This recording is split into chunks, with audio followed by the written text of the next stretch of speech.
What a wonderful time to be alive. Let's put this to the second screen. Hello, hello. Check, check. Let's check if this audio is working. I have a confession to make. I like the banana duct tape wall. I'll say it. Okay, he seems a bit loud though, so let's just, yeah, he's loud for me and he's probably loud for you too. Let's see. That's fine. That's pretty cool art. And then when that guy came up and ate the banana, that's even more art. It makes it even harder. This is concerning. I used to think it was too simple, too easy. It's not like the one. Okay, the desktop audio probably should be about half of the meter. Probably about half. Just to make sure. Okay, hi everybody. It's lovely to see you again. I just very recently got out of the shower because I am nothing if not a very, very simple degenerate, but it's nice and lovely to see you. And today I wanted, so I said in the previous video that I didn't want to make two kind of negative videos in a row because it probably is not psychologically healthy really at all. And I recognize that, and so I made a sort of endorsing and happy video about Synthetic Man, and sort of gave some nuanced takes regarding him as well. It wasn't just a complete, glazing, as the kids say nowadays. It wasn't that. But I was sort of reflecting and came to the conclusion that making two happy videos in a row probably isn't the right thing to do after all. 1 second, let me turn on my computer fan.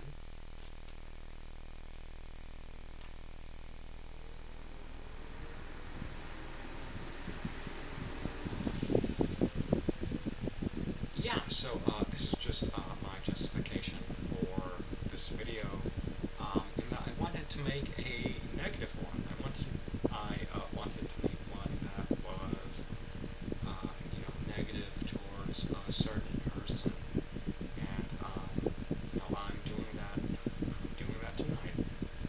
And then maybe the next video I make is going to be more positive. Again, all of these videos are unscripted. I do have a few notes that I kind of generally work off of to kind of structure my thoughts in the order of videos, but aside from that, they're pretty much unscripted.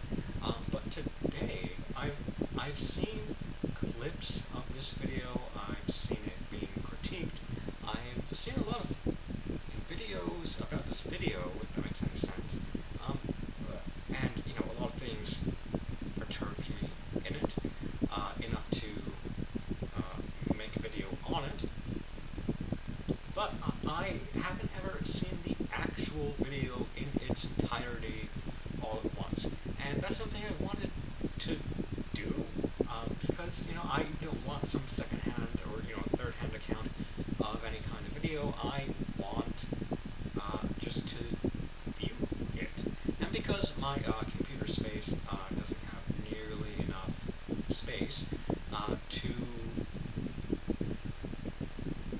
record all of my ramblings and ravings and rants over a nearly hour-long video, which the end product will almost certainly be more than an hour.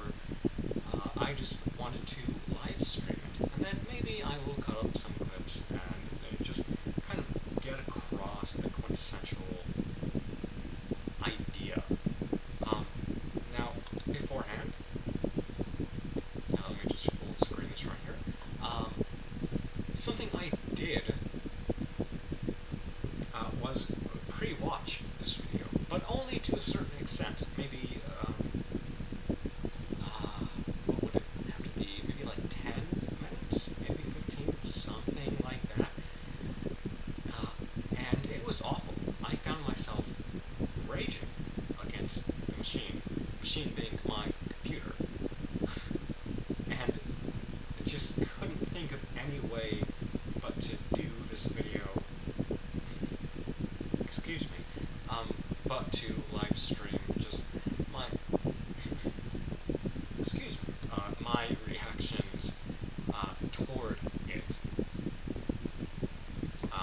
let us do this. Now, I have a lot of awful things to say about this person for a lot of reasons, but let's just go through the video, and maybe we will find ourselves at a certain junction. Okay. I'm going to be pausing a lot, which I know is infuriating for a lot of you, and even me, and you would have to forgive my hairstyle. I just very recently, like 2 minutes ago, got out of the shower for various reasons, but yeah, please, help me out here. Okay? Meet me halfway. So let's continue this video by playing the video in question that I had so much umbrage with that I just had to make. I just had to. I just had to. I just had to do it. I just had to do it too. Okay, yeah, let's start it. Gosh, it's going to be very painful. I know it for a fact. That's valuable and something more realistic because it didn't take as much skill. I used to think that until I actually went to an art museum and I learned about the stuff. I was like, I went to context, the purpose, the skill behind making these pieces, and it started making. Wait a second. Oh, sorry. I'm actually retarded.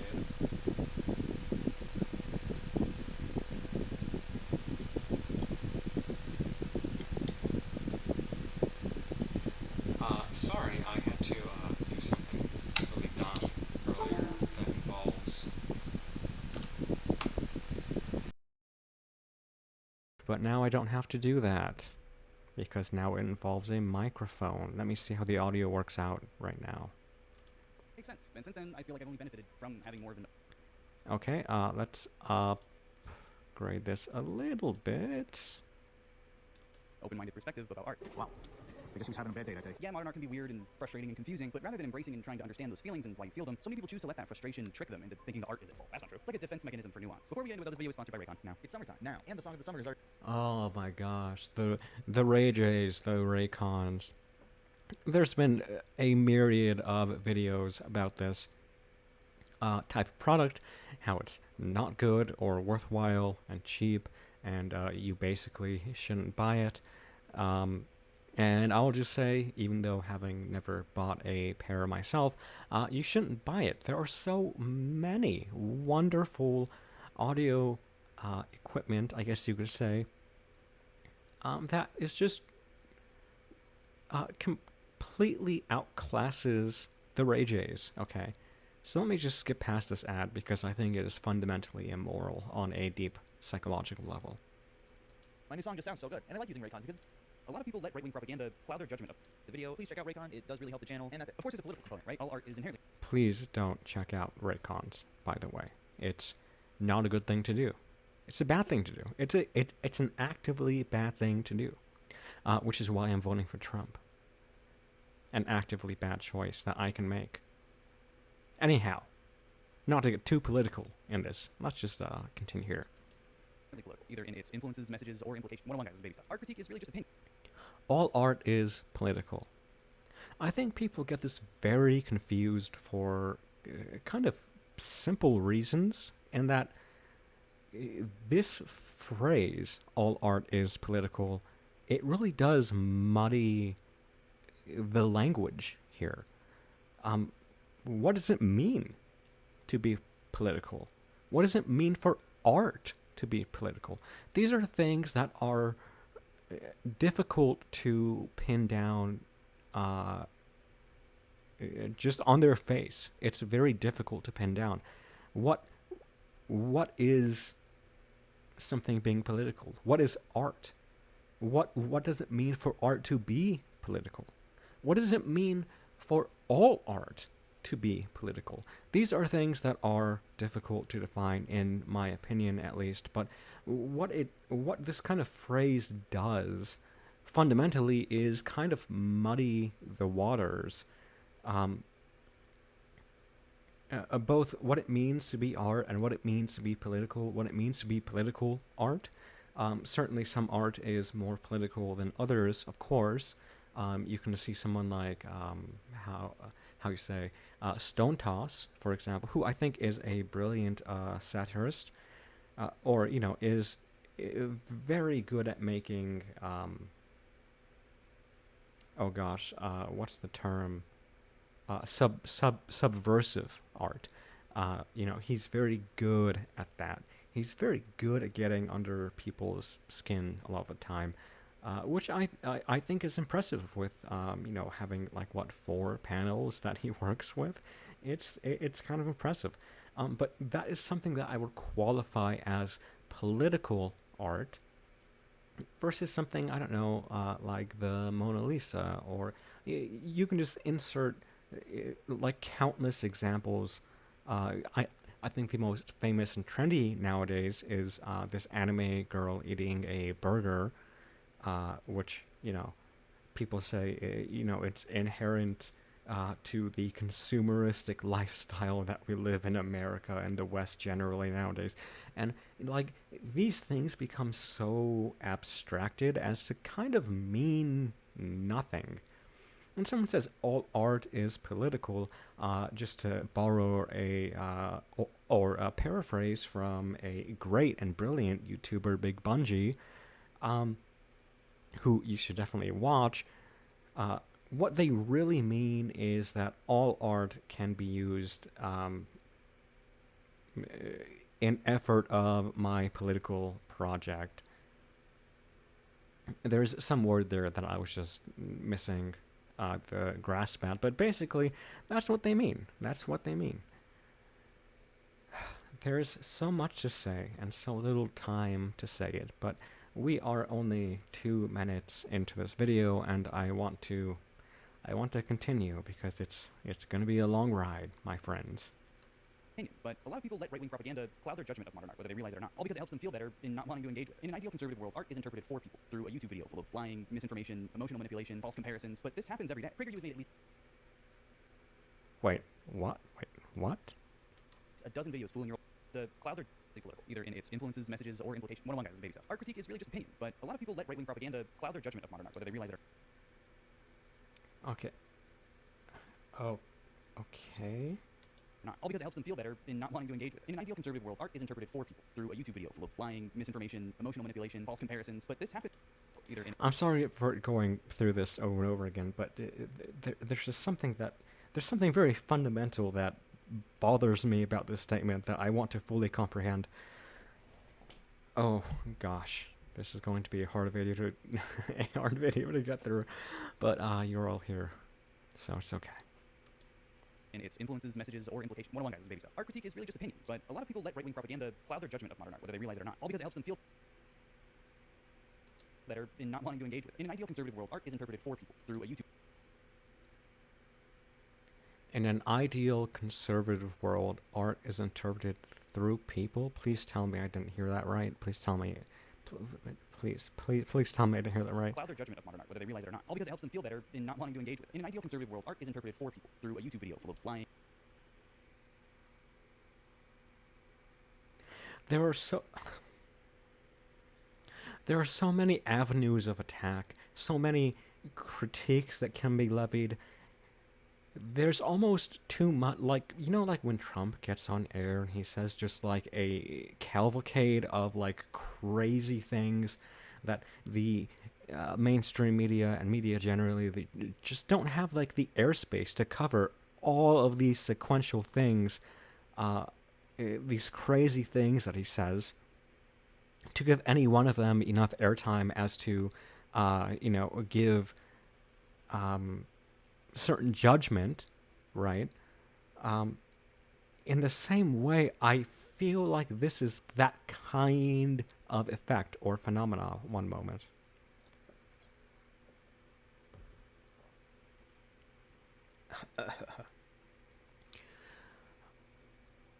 My goodness. Okay, let me just run this back one more time. I'm sorry I'm doing it so much, but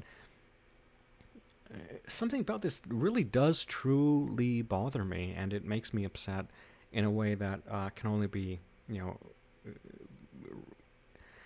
that can only really be properly investigated if I just truly understand what it means. And I think at this point I do, but oh my goodness. I don't like Misinformation, this. emotional manipulation, implication. 101 guys, this is baby stuff. Art critique is really just opinion, but a lot of people let right-wing propaganda cloud their judgment of modern art, whether they realize it or not, all because it helps them feel better in not wanting to engage with it. In an ideal conservative world, art is interpreted for people through a YouTube. In an ideal conservative world, art is interpreted through people. There's so much wrong with this statement in ways that I'm sure he doesn't understand.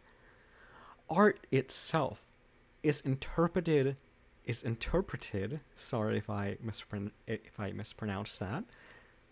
Art itself is interpreted through our perceptions. So what you're seeing isn't actually what you're seeing. What you are seeing is what your senses allow you to see. I'm sure a lot of you are familiar with this. Oh, and by the way, this just kind of popped into my head right now. I am wearing a different kind of shirt. So, that's progress in some way. But even the things you see, they aren't really the things you see. Excuse me. They are the light photons that are coming into your eyes, your retinas, your optical nerves, and are being projected onto you, onto your mind, a version of reality that is kind of comprehensible. That's what's happening as we exist and experience things. For example, I'm not so well versed in this, but I'm pretty sure that light comes into your eyes. Like the actual photons of light comes into your eyes, and it comes kind of like backwards or upside down, and your mind has to adjust this. And then and only then you can see a representation of the world. And what do I mean when I say all of this? I mean that the way we even begin to perceive things is already modulated in a way that is not representative of like actual reality. But okay, I'm gonna ramble on way too long, but let's just get on with this video. Let's try to get on with this video. Oh my goodness. YouTube video full of lying, misinformation, emotional manipulation, false comparisons, but this happens every day. Lying, emotional manipulation, lies by omission. It apparently happens every day. I'm sorry. I'm getting so worked up here, but let's continue. Let's just try and get on. PragerU has made at least a dozen videos fooling your old grandpa about modern art. All of them are completely nonsense and wrong. But why is it? Nonsense and wrong. He is saying that. One moment.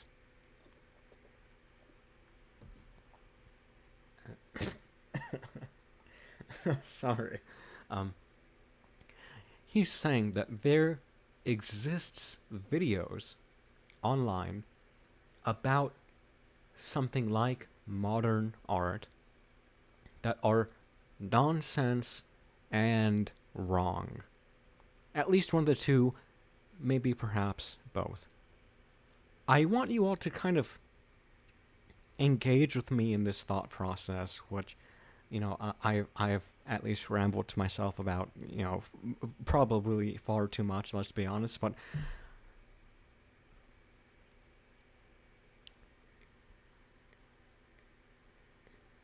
what does it mean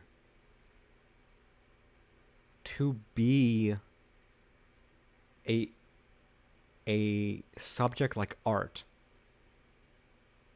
and be, like clueless and wrong? Or let's just use his exact phrasing. One moment. In an ideal conservative world, art is interpreted for people through a YouTube video full of lying, misinformation, emotional manipulation, false comparisons, but this happens every day. PragerU has made at least a dozen videos fooling your told grandpa about modern art. All of them are completely nonsense and wrong. But why is it? Nonsense and wrong.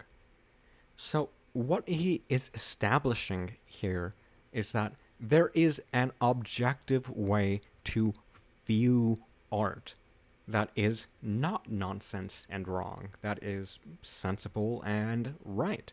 There is some mode of perception that you can inhabit when viewing pieces of art, and there are ways that you can do so nonsensically, nonsensibly and wrongfully.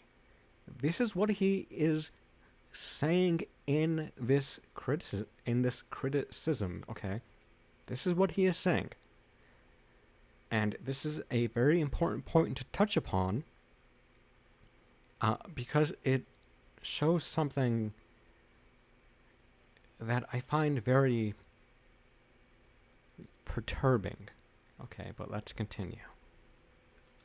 Then I hear the same boring, shallow, fragile talking points from people who should be way more in touch with culture. Listen, I know his face is in the thumbnail, and yeah, this video is kind of about Charlie. But listen, it's not personal. I'm trying to compare content that realistically should have nothing. For the record, I don't really care about Charlie, Moist Critical, whatever. I think he's a pretty big fence sitter who doesn't really offer any kind of value to whatever he's talking about. I can basically write a script of some kind and generate basically everything this man will ever say in his entire life. I know this sounds rather scathing, but I'm already kind of perturbed, as I've mentioned. But let's just do it. Let's just keep watching the video, okay? Thing in common. Fascist propaganda and gamer streamer should not be saying the same things. The difference. Okay.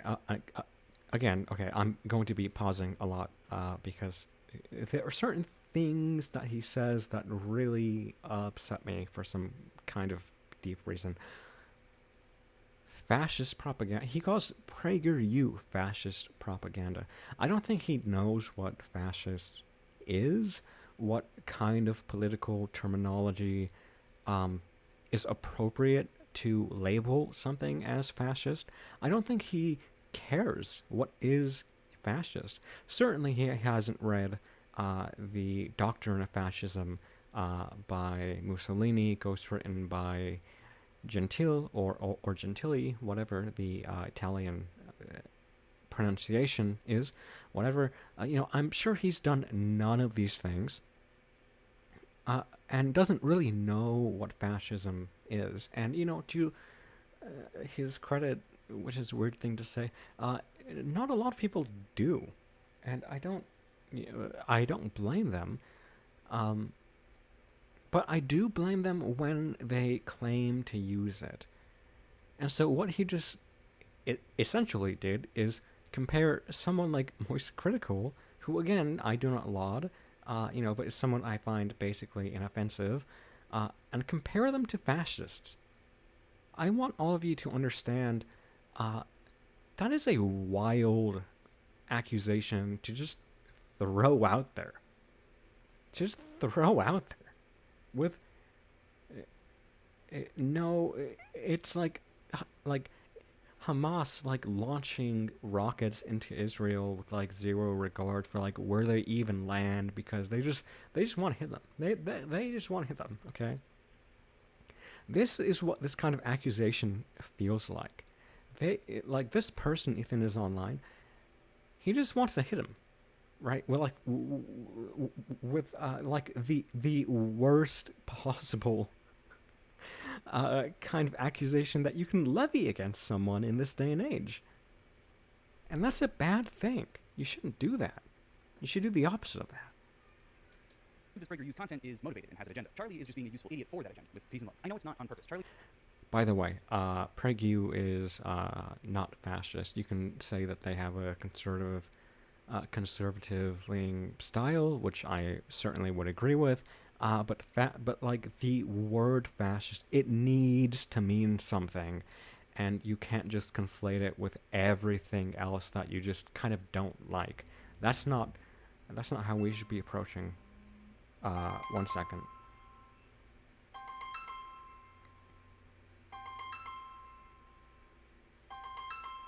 One moment.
Hello, hello. Just wanted to get back into that. It was just some person calling about voting because the election is close. You know, close to us in time and space, of course. But I've kind of got an off track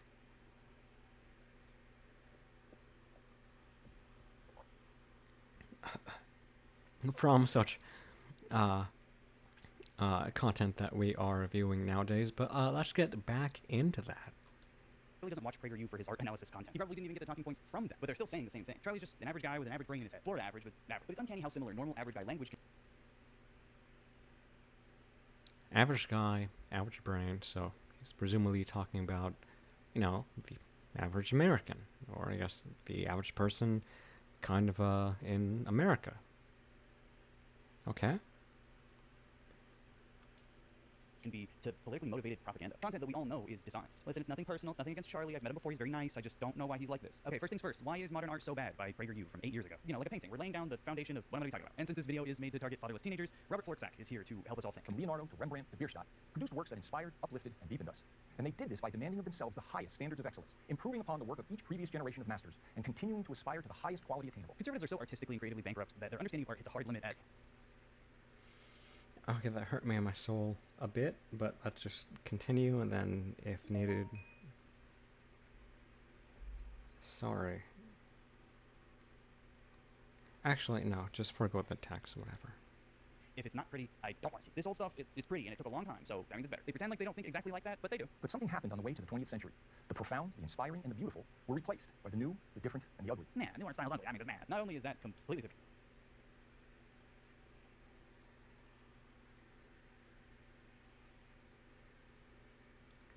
There, there's a psychological type of this person, as Big Bungie would say that this person is, like, there are basically 500 copies of that. He is pretty sure, are produced in some kind of lab in San Francisco, which I don't tend to disagree with, of course. I think he's pretty spot on with that. But what is this statement? What is this? What is he trying to convey? Because it comes across to me as like almost satirical. Like if I were to build in like mimetic archetypes the person who I would think as the most fundamental soy boy leftist, I'm using, sort of modern terms here, but I think you can all kind of pick up what I'm putting down. It harms me. It harms me. They're so artistically and creatively bankrupt that their understanding of art hits a hard limit at, if it's not pretty, I don't want to see. This old To reduce the entire conception of people who enjoy classical, or I guess if you could say a more politically charged term like political conservative art, if it's not pretty, I don't want to see it. And maybe that would be something that the PragerU video person is kind of getting at. You have to understand that there exists much more to these kinds of art, shall we say conservative art, that is just not encaptured in anything of these two guys say. But since this is the person I'm critiquing for the moment, certainly something that is lost on him, and that he seems to have no awareness of, or even care for. And that really upsets me. old stuff, it's pretty, and it took a long time, so that means it's better. They pretend like they don't think exactly like that, but they do. But something happened on the way to the 20th century. The profound, the inspiring, and the beautiful were replaced by the new, the different, and the ugly. Nah, new art style's ugly. I mean, it's mad. Not only is that completely subjective, but the other two are synonyms in this context. Robert, what are you doing? But also, he's talking about impressionism. Ugly? Yeah, ugly? There's a reason they aren't using any actual examples. Today, the silly, the pointless, and This is one of the big, probably the most concerning and biggest thing that, biggest critique that I can have on, or about Ethan is online, is that he will in one breath instantiate that there is no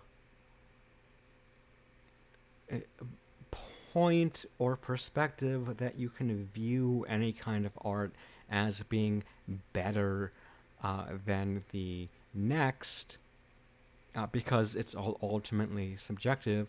And so the realms, the realm of fact and the realm of value are just completely dissected and just disconnected fundamentally. That you can point out facts about a piece of work, but that has virtually nothing, or not even virtually, but it has nothing to do with the value generated by the piece of work. So you can label like facts about any kind of work, but it has no claim on the value, which is something that you could say, which is like, okay, that's fine, I guess, but he doesn't apply this standard even-handedly. He selectively chooses it, which I think is going to make my blood pressure boil throughout this video, but let's go on. Let's go on. Are held up as the best of modern art. I guess this last one is supposed to be Warhol, I guess. People typically like those. They can't use real examples because people relate and connect to modern art. But in order to manipulate the viewer more efficiently, they have to use blank straw men to apply all their talking points to. You're telling me you can't think of one example. The only examples that they do use in this video are of like extremely graphic modern art, like that's a bad example. You're talking about like Warhol, and then you're talking about like the pissing woman statue. I don't know if those are exactly comparable. Michelangelo carved his David out of a rock. What makes them not comparable? What makes anything not comparable in the terms of art? What makes something not comparable to any other piece of art? The answer is that he has no answer for this. That's the true nature of this. I'm going to have an aneurysm. Okay. The Los Angeles County Museum of Art just offers us a rock. A rock. All 340 tons of it. That's how far standards have fallen. Again, more deceptive language, more lying by omission. We all know Michelangelo and his classic rock, but weird that he left the... What is the lying by omission? What is the deceptive language? Why can't you just, like, state something, state a fact, or state some kind of presumption you have, and then go on to expound about it, why you have this belief? Is it that hard? I don't think so. I don't think so. The artist out of the second one, right? That's just the LA County Museum of Arts' rock. It's actually called Levitated Mass, if you even care. It's by Michael Heiser. I've seen it in person, and it's really cool. What Robert Florkstaff leaves out of this video is the actual experience of the sculpture. It's not just a rock that you look at, like other sculptures. It's a sculpture that you walk under, standing directly beneath tens of thousands of pounds of rock, older than anything around it, suspended just enough by these small brackets. That is art. It's easy to dismiss the sculpture when you've never... Okay, so here's something I'm willing to say, that physical sculptures, or I guess that's kind of redundant, but like kind of physical art is something that I think is valid and should be lauded and has a lot of appreciation that can be put into it, sure. But I don't think that gives you, especially if you're someone coming from Ethan's perspective, the right to say that this is better than that on like a fundamental level. There's no connecting the fact value kind of dichotomy that he's presented here, which is seemingly infinite. There's nothing there. There's no there. But he will try to attempt to make a there, which is just so fundamentally an example of retardery that I don't understand how he can live and have these ideas in his head. Ever seen it in person? Most physical art, especially sculpture, was never meant to be looked at on a fucking screen. It's like watching the theater bootleg recording of half of a movie. You didn't really see it, did you? Is Levitating Mass everyone's favorite sculpture? No, it's not even mine. But if someone told me their favorite statue was Michelangelo's David, then it probably means that they don't really know about any other ones. Levitating Mass is built to stand exactly like... Okay, this is something, this is about to the point where I got, where I was fed up. I was fed up, my brother in arms, okay? I was fed up here. I was fed up with this man. How can you say in one breath that if someone were to tell you genuinely that their favorite sculpture was Michelangelo's David, that you would say, oh, you must not know any other pieces of work? How can you say that and in the same breath say that this or any other sculpture, the massive rock sculpture to be specific, but just any other sculpture, why couldn't you say the exact same thing? What difference is there? There is none. The simplest answer is that there is none. And you're making this so frustrating, but you're making it as to like, oh, if you like this thing that is generally agreed upon to be very symbolic and meaningful to a lot of people, if you say that's your favorite kind of art, you must just not know art. Why? What is the impetus? I mean, I know the impetus, but what is wrong with liking that? What is wrong with that being the favorite piece of art that you have, or the favorite sculpture you have? Okay, this is all getting me very triggered, and we're only so long into the video, but we can get through it. We can get through it. Trust me, we can get through it. Like that for thousands of years. That's longer than David's statue is going to be around. So if that's not cool to you, let's see who has more statues in 3,000 years. Whatever their intentions, Who gives? Okay, and I'm sorry for pausing so much. Who gives a flying flananny? Okay, about how long a particular piece of art will be around? What value? What value is there in that? Why care about it? What if I went with a pound of dynamite, or you know how tons of dynamite, and I went and I chose to blow up the Michelangelo's David and that big rock, whatever. Okay, what if I went to do those at not exactly the same time, but I would blow them up both.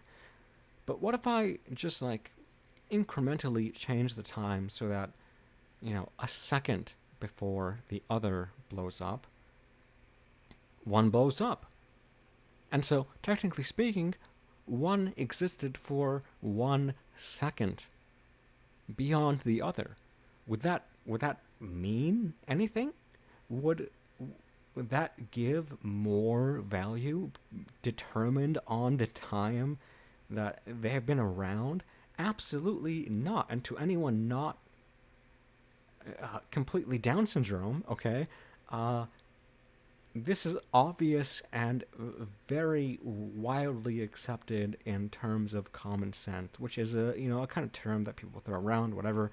But it is just obvious to me that if I were to do such a thing, I'll probably, show on site, but whatever. But if that were the case, the value of these two things would not really change at all.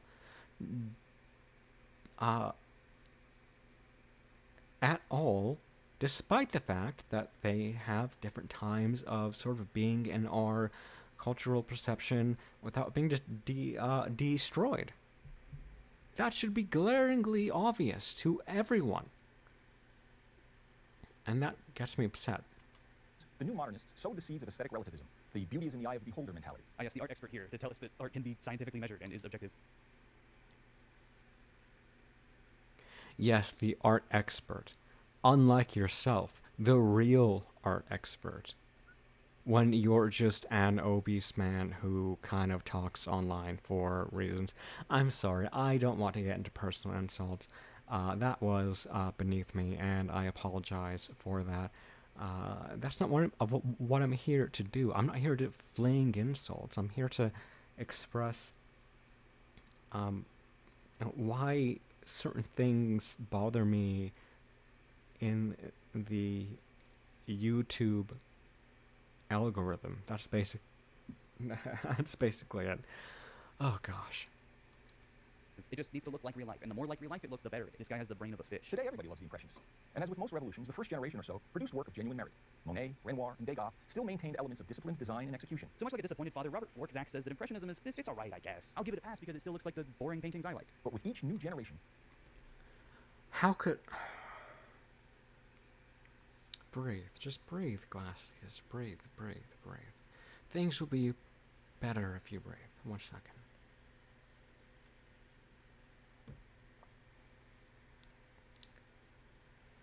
That Powerade be hitting, bruh.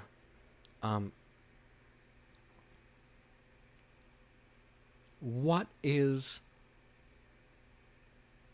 How can you say that a piece of work is boring? A piece of art is boring. a general classification of art is boring. What in your mind makes you think that this is okay given your mindset? Because the fact-value dichotomy is not breached for you to even have that opinion given your worldview.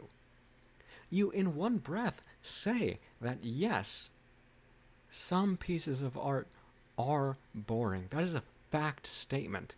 But, like, what about the fact statement itself? What about it being boring?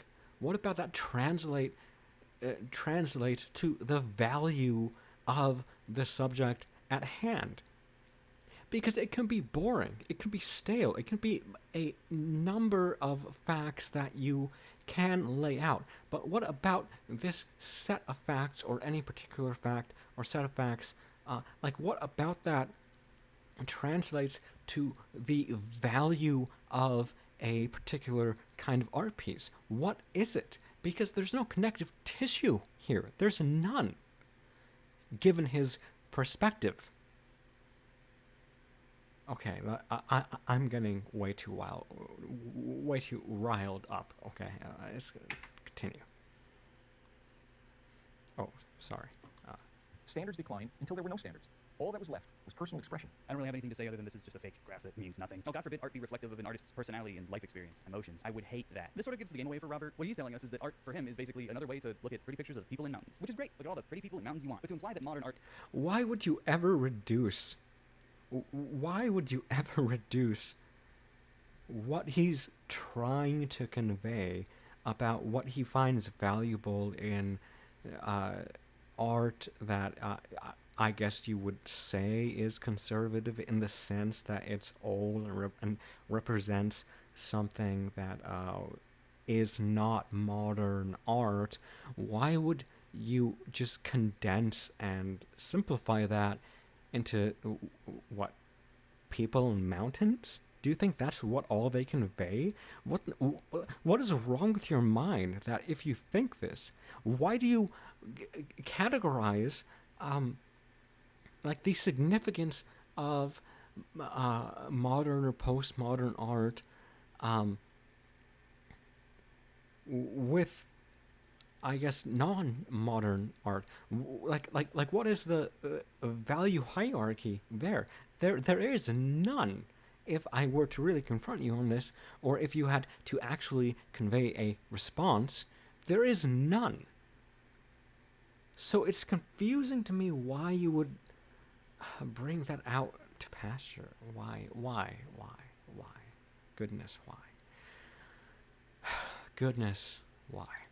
is inferior because it doesn't meet the extremely restrictive guidelines that Robert specifically and arbitrarily has. I mean, that's pretentious. So because this PragerU video is formatted like a middle school persuasive essay, this is the counter-argument paragraph. In this segment, Robert says that art can be objectively measured by looking at it. The great art historian Jacob Rosenberg wrote that quality in art is not merely a matter of personal opinion, but to a high degree objectively traceable. But the idea of a universal standard of quality in art is now usually met with strong resistance, if not open ridicule. How can art be objectively measured, unchallenged?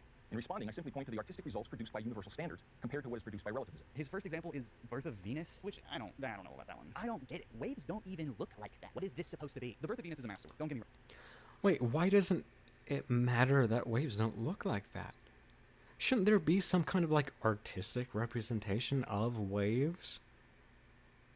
That they don't necessarily need to be looking like... Didn't you say even... Oh my gosh, this is triggering the fuck out of me, bro. Didn't you say that, oh, the more things approach realism equals better, but you disagreed with that. So why would the pictorial representation of waves be that bad? What's wrong with it? What is wrong with any piece of art? This is something I feel on a deep emotional level he could never answer given his worldview. You're wrong, and it is a huge painting. But it is not the piece that Robert wants to bring out when we're talking about artistic objectivity. Compositionally, low crowd, very flat. The anatomy is stiff and dull, just like the colors, which is a product of its time, but it is still the way it is. But I, unlike Robert, can find value and appreciate art that I think is really boring and sucks. Odilon Redon painted his own version. Wait, what? What is wrong with... Okay. We're gonna get through. We're gonna go through this. Trust. But artistic objectivity. Compositionally, little crowded, very flat. The anatomy is stiff and dull, just like the color.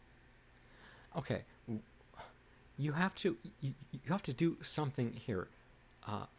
There are fact statements that you can make about any piece of work. He says it's flat, it's crappy, the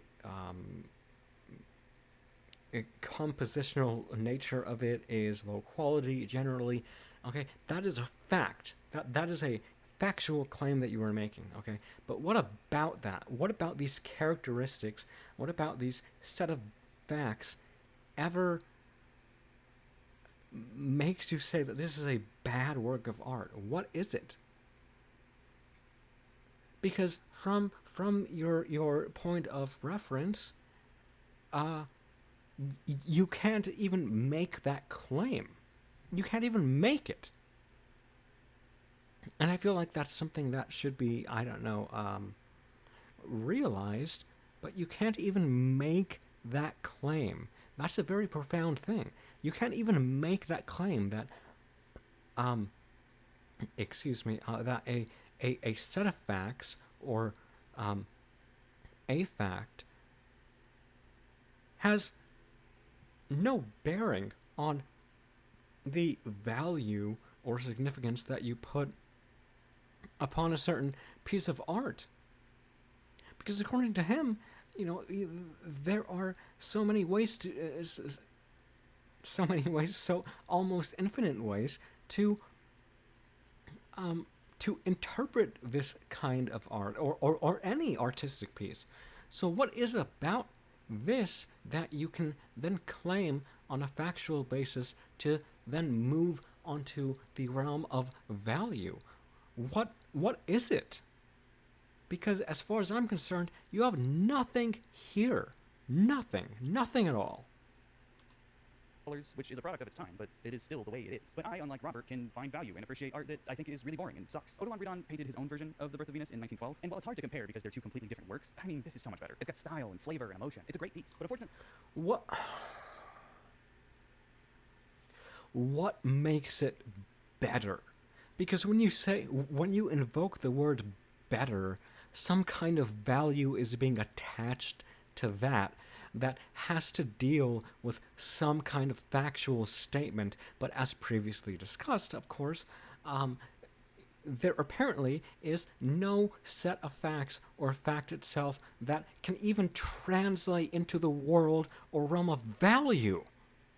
But now, in talking out of both sides of your mouth, you're saying, oh, no, there are a set of facts or a fact or something like this that can be translated into value. That's something that you can't have and not have. I'm going to give myself a stroke. I'm going to. Okay. I'm very upset. Like Robert says, Without aesthetic standards, we have no way to determine quality or inferiority. which is the same as saying, I'm a little baby, and I need people to tell me if art is good or not. Inferiority is an interesting choice of words as well. No. Just keep going. Keep going. Okay. Keep going. Because that implies that the only purpose of aesthetic standards would be to gatekeep art. If it's not good enough for Robert, it's not good enough for the galleries. Here's a test I give my graduate students, all talented and well-educated. Please analyze this Jackson Pollock painting and explain why it is good. Explain why this Pollock painting is good? If I was an art student in grad school and Robert Florczak brought out this fucking shit-stained toilet paper or whatever this is and told me to tell him why it's good, dude, just ask for a college refund at that point. A college refund? They do that. It is only after they give very eloquent answers that I inform them that the painting is actually a close-up of my studio apron. I don't blame them. I would probably have done the same since it's nearly impossible to differentiate between the two. No, yeah, it is possible to differentiate between the two. You just have to use your eyes. Robert Florczak wants to flatter himself in saying that he accidentally creates Pollock pieces all the time. Oh no, just a little Pollock on my apron. But if you know even a little bit about Pollock, then you would know that this looks nothing like it. I'll talk more about Pollock later, though. And who will determine quality is another challenge I'm giving. What? Again, the question of value, I think, is core right here, and you need to understand the kind of domain that is being operated here, much like a soldier or someone who would compete in a coliseum, what have you. They understand the kind of environment that they're going into, and much like this, we need to understand the kind of environment that we are delving into, which is the environment of art.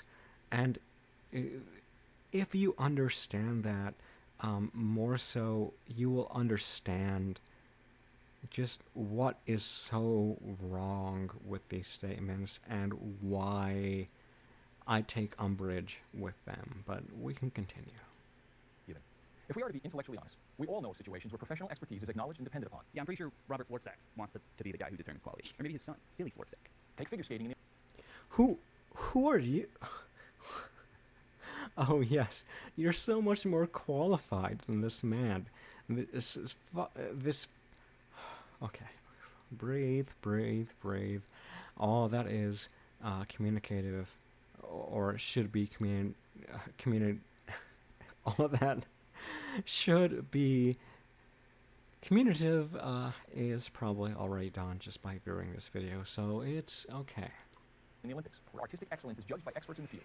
Surely we would flinch at the contestant who indiscriminately threw himself across the ice and demanded that his routine be accepted as being as worthy of value as that of the most disciplined skater. Figure skating is a complete non sequitur, and funny that he even tried. If we have to use examples that aren't real to prove points about real stuff, maybe we should reevaluate a little. If you're wondering, Robert Florczak does not bring up a single actual example of modern art for the rest of the video, just a bunch of poop-related stuff that he made up. Robert does have a solution for you, though, if you're really frustrated about the modern art problem. His call to action paragraph at the end tells you to patronize the right kind of art galleries, and buy the right kind of artwork at the galleries. By the art we patronize at museums or purchase at galleries, we can make our opinions not only known but felt. An art gallery, after all, is a business like any other. What won't? But aren't you saying, isn't the entire thesis of this entire video is to say that that modern art specifically has some kind of value that is not appreciated to the same extent that, I guess, old art has? Isn't that the entire point? So it won't get made. That is, like, not even how the world works. Robert ends the video with a quick jab at Robert Rauschenberg's 3-panel white painting. Let's celebrate what we know is good and ignore what we know is not. By the way, the white background you see behind me is not simply a white graphic backdrop. It is a pure white painting by noted artist Robert Rauschenberg. He doesn't really say anything about it other than, can you believe it's white? Yeah, no, I see it, Robert. This isn't a blank canvas, as many conservatives will lead you to believe. This is actually a canvas painted. Why bring up conservatives at all? What, with relation to this painting? Like what is the relationship there? What is the... Okay, breathe. You're gonna be okay. We're gonna be okay. We're all gonna make it, okay? We're all gonna make it. Perfectly white. 3 of them, painted so meticulously that you can't even see the brushstrokes, which on its own is impressive. There are multiple versions of the Rauschenberg white paintings, but the 3-panel one is definitely my favorite, and they're all really big, too. Much bigger than what Robert suggests in his video. I feel like any artist who's ever painted before should be impressed by these. If you've ever seen them in person, they're...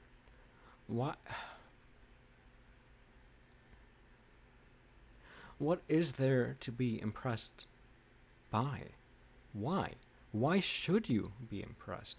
What kind of value do you place on it? Because implicitly what you're saying is that there is value here to be had from an artistic endeavor. But what kind of... what is it? What kind of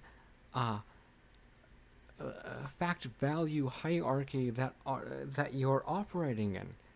What set of facts or fact can you possibly proclaim that that connects to the world of value? What is that? I don't think you even know or comprehend. But let's continue. Pristine. And that's not even talking about like any like meaning or symbolism. That's just technically impressive. Not liking art like this is a choice, and it's a choice that people should be able to make with all of the context available. Robert is presenting these pieces and robbing the context from you while pretending to inform. 6 months ago, Gregory posted another certified Florczak classic. Why is classical art so good? In it, he claims that art history has been muddled by the humanities and social science, and that social significance in political messaging in art was only ever added by academics, not artists. Art is a matter of personal taste. There's no such thing as great art or bad art. Where do these assumptions come from? For the most part, they are the result of art histories written and taught over the last century, not by artists, but by those in the humanities and social sciences. Not having an artist's point of view or experience, let alone artistic talent, these authors and teachers have therefore framed art in the only language they understand, meaning and social significance. Artists don't think like that at all. They only care about making it look real. When a visual medium becomes more about what it means and less about its pure visual experience, it might succeed as, say, journalism or social commentary, but it has failed as art. Glad to see that Robert is still just as dumb 8 years later. In a great oil painting by the 17th century Dutch master Vermeer, the quality is there in the controlled balance of its composition, the harmony of its color, the masterful hand-eye coordination of its brushwork. So many masterpieces were only ever made because they were commissioned. Like, that's how the great artists survived. That was their thing. It's not like the Sistine Chapel happened because Michelangelo was bored after all the pizza he was eating. Michelangelo. But regardless, the constant masterpiece comparisons never stop with fake art critiques like this. Robert claims that art is a visual medium and how it looks matters more than anything else. The great artists of the past. Fake art critiques. What justifies a real art critique? Like what makes the difference? Whatever. Past didn't care one whit about reflecting their times. They cared primarily about creating art that looked good. Art, by definition, is a visual medium. Therefore, its meaning and ability to make you think are secondary to how it looks. That's really stupid. Because art is a visual medium, it can convey things that are indirect through a visual format, right? Does that, I feel like that makes more sense than whatever the fuck you just said. Like a visual metaphor almost, you know? It's like saying words can't mean other things other than just what the word says. But also to make a broader point, art isn't a medium. Painting is, drawing is, charcoal is, those are visual media, but art is not a medium. Art is much more broad than that. But this guy doesn't really care about that stuff because he's stupid. That's the summary of this video, basically. I mean, that's the synopsis of the video. Robert doesn't know the difference between painting and art, so he keeps saying art when he means paint, and he's still wrong. Robert does clarify, he's not talking about realism, he's just saying it has to look good. Great art need not even look realistic to be great. It's no wonder that many people believe the myth that photography put an end to classical art, given that they assume that looking photographic... Okay, so there's this kind of idea that he's kind of poking at, and maybe we'll get into later, I'm not entirely sure. But there's this idea that if something looks good, it is good, and he kind of like ridicules it.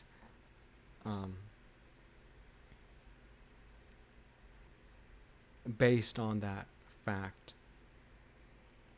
But what I don't understand is the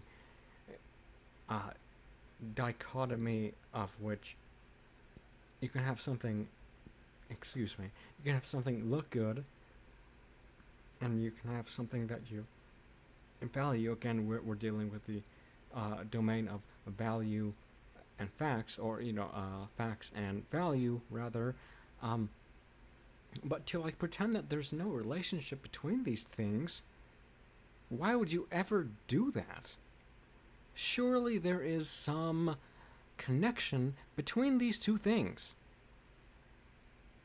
Surely we appreciate something like the Mona Lisa or great pieces of art because they have an aesthetic value, or something about them is aesthetic and that we find meaningful, and that crosses over, it connects into the actual like value that we hold as human beings. But this person, it's okay, whatever. Let's continue. Let's get through this. Just try and get through this. But that was never the goal of the classical artist. Quality of execution was. Whatever that means. Robbie has to like you. You might be thoroughly impressed with the work of a cutting-edge artist with its impressive theory, but you have no way... That statement made me very mad right now. What do you mean by the classical execution? What are you, fucking Down syndrome? Like, okay, I'm getting way too hyped up. Okay. way of knowing if you're being taken for a sucker. You have no way of knowing you're being taken for a sucker? I usually don't go to museums trying to figure out if I'm about to be tricked or not, but maybe that's more of Robert's personal insecurity. Unlike the inspirational work of the past, much of today's art exposes how coarse and vulgar a society we've become. Much unlike 1400s Europe, a very clean and civilized time. Robert Florczak is an interesting case. His ignorant takes on art are almost palpable in his own work. While technically impressive most of the time, some of them are just fucking insane. Robert, what's going on here? But his work is clearly restricted, uninspired, it's the same subjects over and over again. White people hanging out outside. Alright, man. Even made the Egyptians white. It's interesting. Robert has clearly focused all his artistic energy into making as realistic of renderings as possible, which can be artistic. But you don't need to be painting photorealism to be an art. And if you do focus on it, you should probably study some other stuff too. Oh, by the way, weird fact about Robert, he also composed the music for Roar, the Tippi Hedren movie where they just led a bunch of lions around and filmed it. That's just a fun fact about Robert Florczak. That's a Florczak fact for you. This guy knows art. Roar. Alright, no more Robert. Charlie time. For those of you who don't know who this is, he is just a YouTuber. He's like Markiplier if Markiplier played Fortnite instead of Five Nights. I do want to be as charitable as possible. These videos are from streams, so it's not like these are written and produced like Robert Florczak's are. It's just some dude in his little house that he lives in. In the first video, Art Makes No Sense, Charlie is watching a video by Solar Sands about Thomas Kincaid. During the entire lead up to the intro, he won't stop assuming it's either Jackson Pollock or Damien Hirst. These paintings make my corneas hurt. I'm ashamed that this Damien artist Hirst. lived in my former hometown. The George This is W. Damien Hirst. Bush of art. Gee, these paintings must be pretty bad. It's then. Damien Hirst, What are isn't the it? pictures of babies eating each other alive? Charlie's already mad about modern art, and this video isn't even about modern art. It's about tacky, wacky jigsaw puzzle art made by an evangelical alcoholic con man. These are the kinds of paintings What? those quotes are referring to. Artist By the suck. late artist Thomas Kincaid. God damn He's it. so mad about paintings that aren't even in the video, he's getting distracted. I hate Thomas Kincaid with every fiber of my being. Our long Channel that energy to someone that deserves it, like Damien Hirst. I don't know why more people don't hate people like Damien Hirst and Jackson Pollock. Their work is the most awful dog shit ever. And when someone points out in the chat that all art is subjective, he says this. It is estimated his business brought in $100 million in revenue annually. Art is always Kincaid subjective. was Yeah, wild. until it comes to Damien Hirst and Jackson Pollock, then it is objectively dog shit. Which, I'm not the biggest Hirsch head in the world, but Pollock? Really? The three artists that were bouncing around in the beginning of this video could not have less in common. Charlie says that most modern artists can't paint like a face or anything like that. I guarantee you, Damien Hirst, Jackson Pollock, all of like your most famous artists, like more modern artists, I guess Jackson Pollock doesn't fit into that. I guarantee they couldn't draw a single person's face. They couldn't paint a single thing that looks like anything. This is a challenging critique. He then immediately defends Bob Ross, who rarely ever painted faces because those are hard to paint. Yeah, I remember Bob Ross was shit upon by most like fart-sniffing artists back in the day. Anything that looks like it has any form or shape to it, or anything that looks like it took time and effort, is very frowned upon in the community. I don't think the level of realistic face you can paint determines your value as an artist. Robert Florczak paints faces all the time. They suck. That doesn't make his work any less bland. Charlie gets really frustrated at the definition of the word kitsch because he thinks it's pretentious. Kitsch is, unlike art, a utilitarian object lacking all critical distance between object and observer. God, these people are so fucking pretentious, it hurts. He doesn't really elaborate, but I'm going to assume that he's saying that it's pretentious to seek meaning in art that looks passable enough. Man's looking for a fucking intricate view of the world that challenges thought process with a fucking jigsaw puzzle. Because they are more Like, it doesn't need to mean anything, so why are you mad that it doesn't? Especially when modern art is just baby doo-doo doodles and crayons. Thomas Kincaid, Robert Florsack, it doesn't matter. Uninspired art is uninspired art. What does Thomas Kincaid paint? Cottages? God? In the form of, like, light behind a cottage? Just like with Robert's little apron trick earlier, Pollock's work is often extremely misrepresented. He painted what hell looks like. This is like the real hell. It's just abstract dog shit that even a child can make. And yeah, if a child had the same mental illness and chronic addiction and Wait, what hell would it look like? It doesn't like a Bosch painting convey like what hell would really mean. Like there are so many paintings that I can point to. Is this really like your go-to, like your savior, your go-to example? I'm not sure it should be. I'm not sure about that, because I can probably point to better ones. I don't know. somehow got a hold of one of the giant canvases he would nail on the ground, spent hours upon hours splattering paint to cover the entire thing. Maybe Charlie's point about kids being able to do the same thing as Pollock would make a little more sense. Love him or hate him, he was really painting on the floor. You don't have to like Pollock's work. You can hate Lucifer, my favorite one. You can hate it, but if your reasons for hating it are, it doesn't really look like anything. Yeah, no, I know. That's like the point. That's not really about that. Look how much paint is laid on this fucking thing. It's beautiful what my mind looks like in my head. I had to take a hot dog break. Anyway, back to Charlie. He has this idea on stream to create a fake alias and sell really shitty art on purpose. I thought it would be a really interesting idea if I did like some dog shitty Damien Hirst Jackson Pollock style art under a pseudonym, and then just had like a really wealthy person I know buy it for an absurd amount and I just give the money back, obviously, but making headlines. Which a lot of people have already done. PragerU actually did a really lazy version, and we're gonna watch that now. Don't blame me, blame Charlie. I didn't want to watch any more of these. Why modern art is so bad with Will Witt. Oh, Will Witt moment. Classic Will Witt, the intern from PragerU that looks like he's got nothing going on in his head. He, Dennis, a 2-year-old and a 5-year-old, made a bunch of paintings, and he tried to get people to... Looks like he has nothing going on in his head. Who is this man? Do you think that when you produce videos that you have anything going on in your head? As a viewer, I would say, no, you don't. And it would surprise me if anyone else thought you did. But like, why make these like passing jabs at other creators? Except to like just like, I don't know, inflate your own ego to think that you do have something going on in your head, which I can promise you don't. But like what is going on here? What is happening? What is happening? We'll look at them on the street. Will's trying to trick people in public. But the first thing you will notice about all of these paintings is that they all look like ass. Oh, I can make that. Oh yeah, can you? This is what you made. Every time someone's... Why does that look bad? Why does it, even if it does look bad, why does that fact of it looking bad have anything to correlate or correspond with the value of that painting? What connection is there? What connection could there possibly be, unless you admit that there is some kind of connection between quality and value? But you won't admit any of that. There's no kind of fact, quality, or fact value dichotomy that you could ever express with this man's mindset. Since modern art is like lazy and anyone can do it, I think back to these paintings. The video very quickly derails, and it becomes less about trying to compare their art to modern art, and instead about trying to make people look stupid for commenting on it. What do you see in this one here? A dagger at your back, apparently. It looks like a long sword dripping down the side. So this kind of represents like Japanese masculinity, kind of like how these shapes are kind of like, this is a Japanese influence, and then it's all kind of all over the place. Will went more like fucking wet noodle. Couldn't even come up with what the paintings are supposed to fake mean. He had all the time he needed to figure it out, and he couldn't figure it out. He just didn't come up with anything. Will tries to convince these poor hostages that there should be some kind of like artistic standard, and none of them really buying it. Do you think there are standards to art? No, I think that it's just expressing yourself, and everybody's expression is valid. I think everybody has their own personal standards, right? But do you think there's like a higher standard of like what art should be or what things should look like, you know, in more sense? No, not at all. And then he does the big reveal. Oh, guess what? Kids made these. If I told you that these were done by children, what would you think? I believe you. Believe it? Yes. They were. Even though everyone already kind of knew. If I made this video, and it was so objectively embarrassing that I already had to edit it down to like 3 minutes, and it was still this cringe, I would just not post it, Will. I just wouldn't post it. The comments in this video are really funny because they're so clearly biased against modern art that they're clinging on to anything they can to make a point. Does it make you feel any kind of way? Confused? Give that kid a medal. I'm a classically trained realist artist. If you guys only knew how hard it was to learn the skill of the masters because of these people. Oh. It may or may not surprise you to know that the realist classical ateliers and academies are not eligible for accreditation, therefore promising students cannot receive loans or grants. Yet at a modern art school you get a free ride for edgy period blood paintings you did your senior year of high school. Again, we never talk about like real examples. It's just like gross shit that they make up. That never happened. As an artist, I think modern art sucks. I have standards. Cutting to a little later on in Charlie's video, he's insulted by an art critic's assessment of Kincaid's work. We think it's stupid art for stupid people. How can you, like, Like, how do you read this and not just get insulted? Like, reading pretentious garbage like this is so upsetting to me. The quote they used was stupid art for stupid people, which is definitely harsh, but I think Kincaid definitely deserves it. He made simplistic, digestible, accessible hotel art because he knew that hotels and grandmas had to put something on their wall. He churned out hundreds and hundreds of paintings and recreations just to make money. But isn't that what people hate about modern artists? They just churn out whatever. They just throw it on the canvas and they sell it for all that money. What do you think this asshole was doing? They hate that Picasso can churn out 100 canvases a day. Abstract art is so much more challenging to conceptualize and actually execute. Unlike a tree that Thomas Kincaid painted, they meant to be printed 10,000 times. Despite this, though, Charlie is still mad that people pay millions of dollars for Jackson Pollock paintings. And then, of course, this. We think it's stupid art for stupid people, yet people paying millions for Jackson Pollock's absolute trash. There are like 4 people that have ever been able to do that, none of which were really worth anything until after he was dead. Unlike Kincaid, Pollock made Lucifer for a friend and gave it to him as a gift, and now it's on display at Stanford University. Kincaid's work, on the other hand, is meant to be purchased a lot of times, actually, which alone drains his work of a lot of soul and external meaning. Not that Santa's Night Before Christmas is all that engaging of a painting anyway. Charlie stops watching this video to start looking up modern art examples at SF MoMA. I am curious, what gets seen in high-class museums now? I'm pretty sure all of it is that super trash thing, like a banana taped to a wall, or like Banksy's balloon picture and stuff like that. Let me see. Well, I mean, even on just their homepage, like their art collection here is kind of ass. I think it's good to show kids stuff like this. I mean, yeah, looking at like a picture of 70% of this 3-panel painting, maybe not my favorite. But also, SF MoMA is full of tacky lame shit anyway. It is a 7-story museum. It has everything for everyone. That's kind of their thing. If you get a chance to go, you really should. It's a great experience, and it helped change my mind a lot about modern art. I think it would even change someone like Charlie's mind if you actually give it a fair shot. But anyway, he moves on to some random website called contemporaryart.com, but instead of actually engaging with it or talking about what he does or doesn't like about it, he just dances around it and uses it as an example to say that all modern art is bad. Gotta really stop and digest this one, actually. There's a lot going on here. It's just a little reductive, I think. Yeah, this pretty much sums up most art exhibits, I imagine. What does that mean? It's not. And listen, I don't even hate these paintings. Again, if I saw what they actually look like. Reductive, like you were. I'm going to give myself an aneurysm. Oh my gosh, Okay.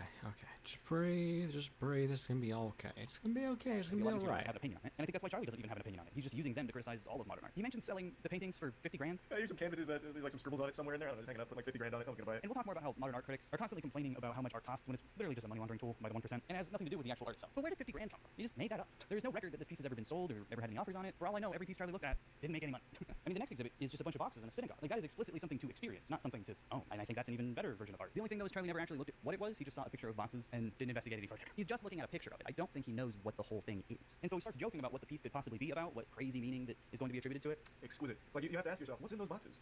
Are we purchasing too much? It's a display of excess. And you see how the boxes aren't all lined up the same. There's a pattern to it. There's order in the chaos. And then you'll have to wonder who packed these boxes. Is it Amazon workers that are miserable and you can feel the hate?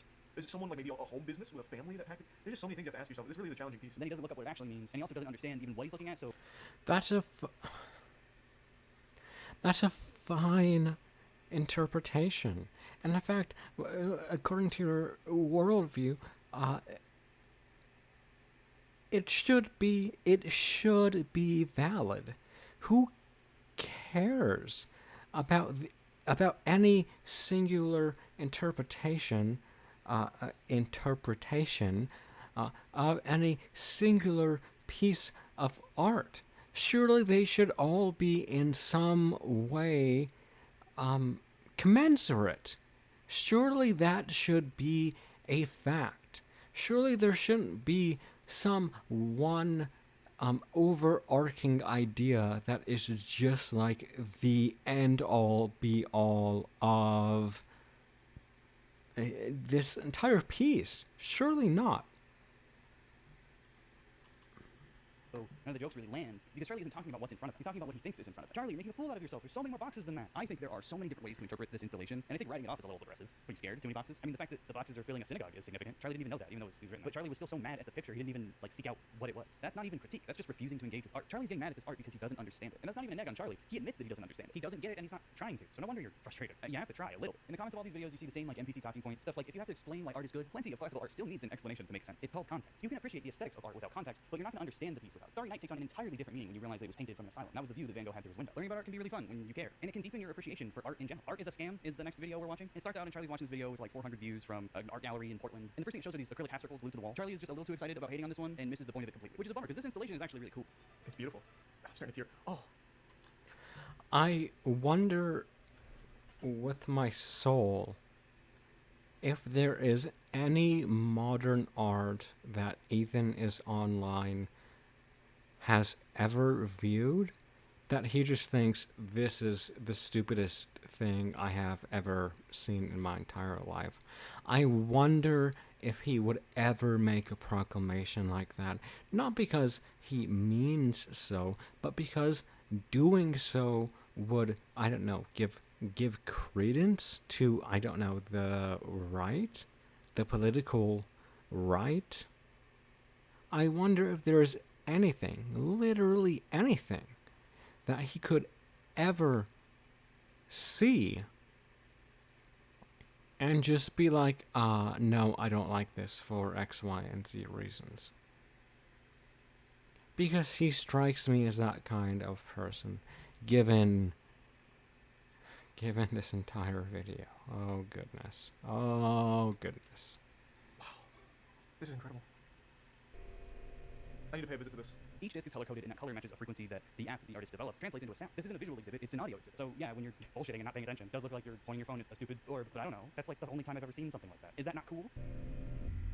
Then he makes fun of this big room installation, which, yeah, not my favorite. The video has fucking 400 views. What do you expect? This isn't Da Vinci over here. This artist's name is actually Jordan Rathis, and she has done a few of these open room exhibitions of her work, most of it being art films, not my thing. But when I looked through her website, she did an art installation on a steamboat, like an old steamboat. That's awesome. I wish there were more pictures of it, but this is the only one. Listen, I don't have to be completely impressed by something to give it credit for creativity and originality, okay? I want to make it clear that this isn't Charlie's fault at all, but holy shit, if you go to the comments of this video, it's like nauseating. Yes, I intend to simply spit on a canvas and sell it. Truly what a wonder modern art is. Again, not a thing at all, actually. Humans, we are the most intelligent species on... Wait. Give it credit for creativity and originality, okay? I want to make it clear that this isn't Charlie's fault at all, but holy shit, if you go to the comments of this video, it's like nauseating. Yes, I intend to simply spit on a canvas and sell it. Truly what a wonder modern art is. Again, not a thing at all, actually. Wait, why is that not a thing? Why wouldn't that be why couldn't that be a thing? Surely it could. Surely it could. Surely it could. There's nothing preventing it from being such. There's nothing at all preventing it from being such. Why this? Is it because you don't like the idea that maybe most things could, under your perception, just be called great works of art, and you just kind of don't like the idea that something kind of ridiculous could be amongst those pieces? Because that's what it seems like. Humans, we are the most intelligent species on Earth. Also humans. The dude who makes the resin disc is punching the air after he figured out about QR code. Yeah, completely misinterpreting the entire video. Not even paying attention in Charlie's stream, goes to the video, leaves a comment on the original video without watching it. Still getting it wrong. You didn't pay attention. That's so embarrassing for you. Again, it's not Charlie's fault. He has a really big audience and they're very unfun. So Charlie moves on, looking for a video defending Jackson Pollock, and then gets mad at the title of the video. Oh, I already hate the way this... I already fucking hate the title. How to understand a Jackson Pollock painting, as if you're too fucking stupid to get it. Well, you don't understand it, though. Is that not your problem? You don't get it. The video he's watching is really ass, though. I can't blame him. What?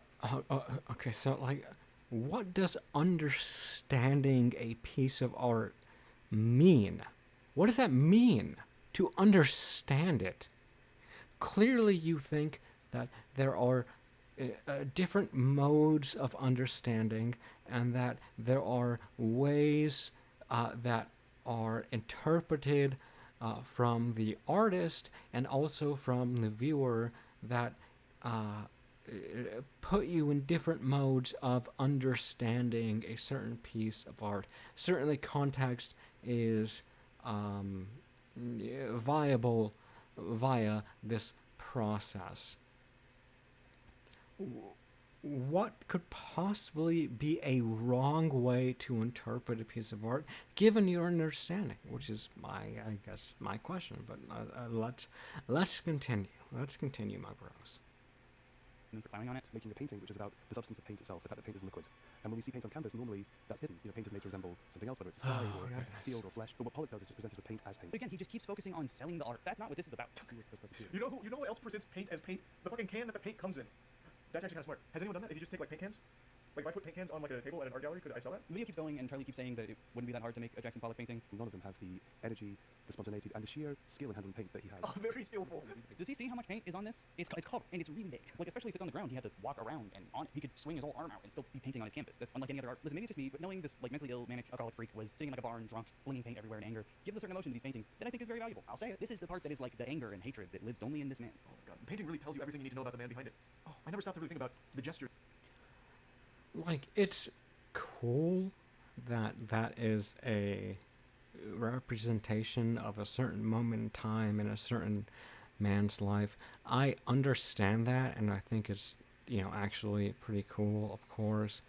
But I still think that he's missing the point of the criticism, which I think really does a lot of damage to him as a response video.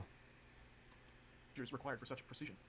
Like, it looks chaotic to the untrained layman's eye, the Philistines, but when you really take a step back, you can see the laborious nature of each and every splatter. Okay, so now Charlie is like completely misunderstanding the narrative of the video and is now implying that like they're saying that Pollock meticulously planned every stroke and every little dip and drop. The entire purpose of Jackson Pollock is to not do it. Charlie gets mad again because someone is describing Pollock's painting style by painting with gestures rather than brushstrokes, you know, using his whole arm. It's who he is as a person that's creating that canvas, that painting. As opposed to someone who paints using their body as well, but actually paints something. It is still them as a person creating that art. They make this weird distinction. They look for any and all fucking absolutely asinine explanations for why anyone should care. Even though Charlie's really mad at it, it's a distinction that characterizes his entire body of work. That is why it looks like this. Even if I somehow put multiple fingers up my ass, sniffing them to get the fumes up there to really like delusion myself like hugely enough to find any kind of meaning in this, there's no reward in it for me. I don't get anything for it. I don't know why he says that there's no reward for finding meaning in art. The meaning is the reward. It can change your perspective, make you feel seen, help you understand other people. You just have to be open to it. I've yet to hear a single argument other than non sequiturs and emotional language why it's not worthwhile to engage with modern art. There's literally nothing at the end of that tunnel. The only reward is to the artist that put no effort into it and sold it for a lot of money to people that have been brainwashed to make them believe that it's worth that price. Does Charlie think that the people who are attending museums are buying the art? Again, we're at this weird part where we're mad that paintings cost a lot of money. The only person who needs to worry about that is the bozo buying. It just really isn't about the money. It's just not. And also, let's be serious for a second. Modern art has money laundering happening in it, sure. But classical art is where the money's. The most expensive painting in the world sat on a Saudi yacht for 2 years. Yeah, this little T-girl Jesus is the most expensive painting in the world from Leonardo da Vinci. It's not even finished. Hair does not look like that. Classical paintings go for way more. What the fuck did he mean T-girl Jesus? What the fuck? Okay, just breathe, don't think any negative thoughts, just breathe. I want, no, it's okay, just breathe, it's that simple, just take breaths in and out. More money are owned by way worse people if they're not already stolen from the country they belong to. I don't think anyone's mad that Jackson Pollock trickled little dribblings of paint across a canvas, or someone submitted a canvas they bought from Michaels as art. They're mad about the price that it sells for and the people that defend it. It's never really the piece itself. So I guess Charlie's biggest problems with modern art are the price it's sold for and the people who defend it, even though he said in the last video that no one defends modern art. Modern art is one of the most bafflingly outrageous things to me. And the thing is, I never see anyone defend it. I literally never see anybody online defend it that isn't also laundering money with art themselves. Like, it blows my fucking mind. The people, whatever, art people are freaks. But I don't think he knows anyone in real life who likes modern art. I don't think he knows any gay people. And again, the price it sells for is irrelevant. It doesn't reflect on the art at all. It's not a Wait, what? Wait, what?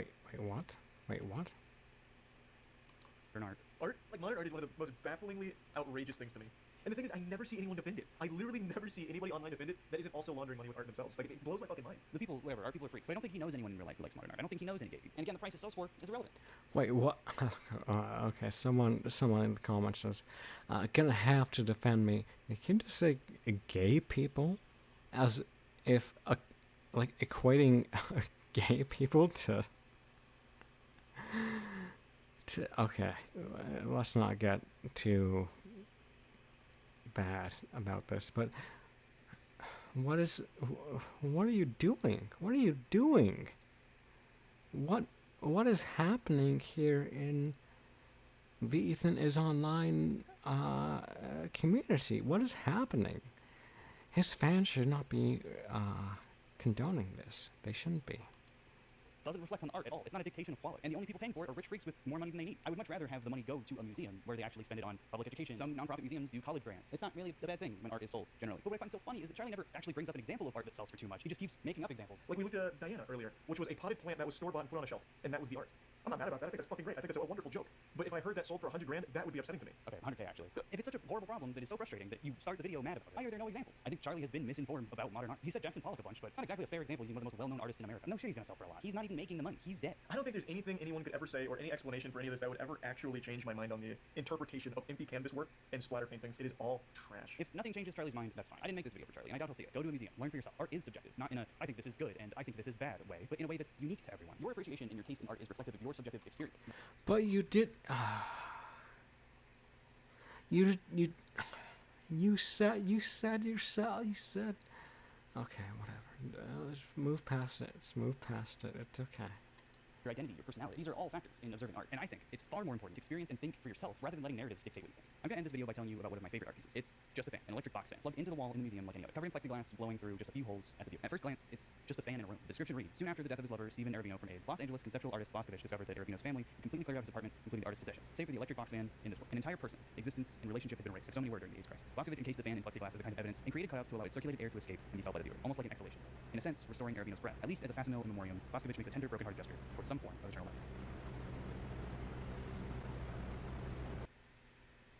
Don't be that the end of the oh gosh, of course it is. Yes, that's a fine art piece, I think.